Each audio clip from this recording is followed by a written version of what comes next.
It was about a year ago now, some friends and I went to one of those VR arcades, and it made me realize for 3 main reasons why VR hasn't really caught on yet. First was it just felt too clunky and unnatural for you to be fully immersed into the VR. Second, I think we did like a 45-minute time block, and even just for 45 minutes, it felt really unnatural to essentially be wearing a blindfold for 45 minutes. After our time block was up, I was talking to the guy, picking his brain about how VR worked. The barrier to entry being so expensive also just kind of put the nail in the coffin and made me realize that, maybe in the future VR would get there, but at that time, it just wasn't it. But man, do things move fast in this space. They've dropped the MetaQuest 3S, which is kind of like the budget alternative to the MetaQuest 3, coming in at $300 starting point, and they've dropped the price of the MetaQuest 3 to $500. So now my ears are perked up. And thanks to Meta, we've got a MetaQuest 3 on our hands to try out. So let's get this thing unboxed and figure out what we're working with.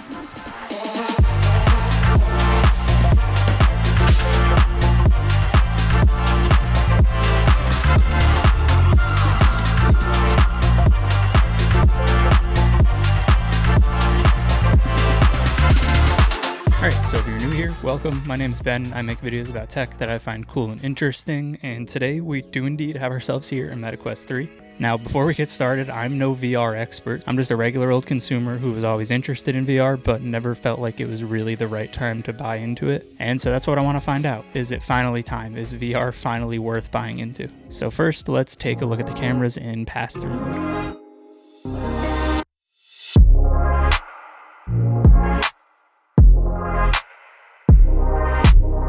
Alright, so here we are in pass-through mode, and I'm not going to bury the lead here. It isn't perfect. It's not like you're looking directly through your eyes, but it's pretty damn close. Biggest question I had was how it was going to adjust the exposure, since obviously you're not looking through the VR glasses. It's using a camera to project the outside world inside. So quick demo, you can see I'm looking at my camera right now that has this really bright light on top of it. And then if I look into the dark corner of my room, the camera adjusts to pull the exposure up so I can see what's going on in these dark areas. And I'll look back and forth a couple times.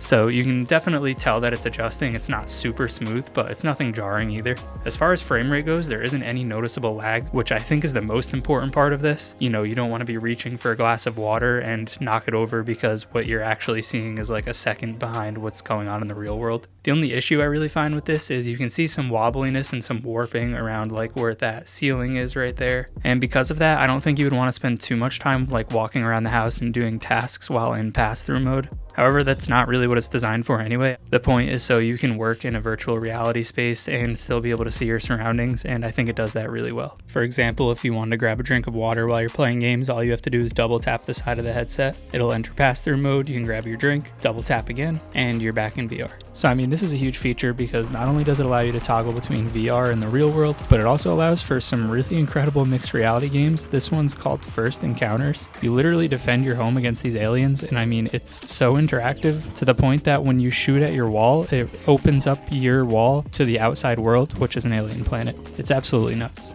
And even on a productivity level, it can be super useful. I downloaded this app called Virtual Desktop, which allows you to stream your PC or Mac to your headset. And you can set up multiple virtual monitors however you like. And in case you're bored of how your office or your living room looks, you can even turn on immersive mode and pretty much select any planet or office space you'd like. But I'm going to boot up Batman Arkham Shadow, put some real-time hours into this thing because I still have a pretty big unanswered question, and that's comfort.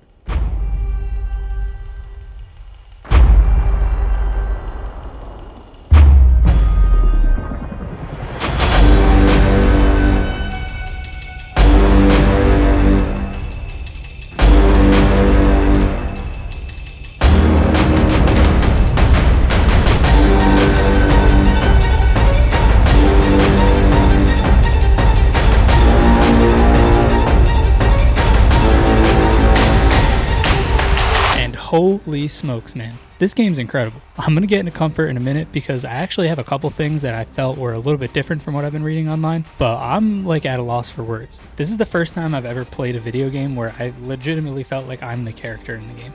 The way the triggers on the controller interact with your hands make even your fingers feel like you're controlling the fingers in the game. One of the coolest things, I can't figure out if it's because of the camera on the actual Quest itself or if there's some sort of like pressure plate inside the controller, but it knows when my thumb is up or down. So it's even realistic to the extent that when you're making a fist, your thumb is closed. When your hands are open, your thumb is open. You can make a thumbs up. This game blows my mind at how far VR has come. And it comes free with the Quest 3 and 3S. So if you couldn't tell, I love it, and I've just been dumping a ton of hours into it, so it's given me a pretty good idea of the comfort of this headset. And I don't necessarily 100% agree with what a lot of people say online. Pretty much everywhere they tell you the first thing you're going to want to do is buy a new head strap. For one, it's not super uncomfortable. It's pretty finicky, but once I found out exactly where I want to have the top piece and how far away I want to set the sides to tighten it down, I got it in a comfortable position. It just took a minute to get it there. But it's not uncomfortable to the point where after spending $300 or $500 on a brand new VR headset, I'm going to be sprinting to the store to spend another $60 or $130 on a new head strap. What was uncomfortable though, and I do think I'm going to run to Best Buy within the next couple days to pick up, is the hand straps, or the lack thereof. It comes with like those wrist straps to make sure you don't drop the controllers. I don't have massive hands by any means. I wear a size large glove, and I found it really difficult to grip the controller comfortably without squeezing the triggers, which means I'm accidentally grabbing things in games quite often. Not only do my middle finger and my pointer finger get tired of being extended and start to slowly pull down on the triggers over an hour or two, but that pinky and ring finger get really tired of being the only two things supporting the controller, even though it's not super heavy. So I'm probably going to do an accessories video in the future, but I can tell you right now I'm definitely going to be picking up the active straps. But I'm well aware that because this is still so new to me, I still could be looking at this thing with some rose-colored glasses. So I want to try to spend an entire day in this thing, and then I feel like it's more fair to come to you with my final verdict.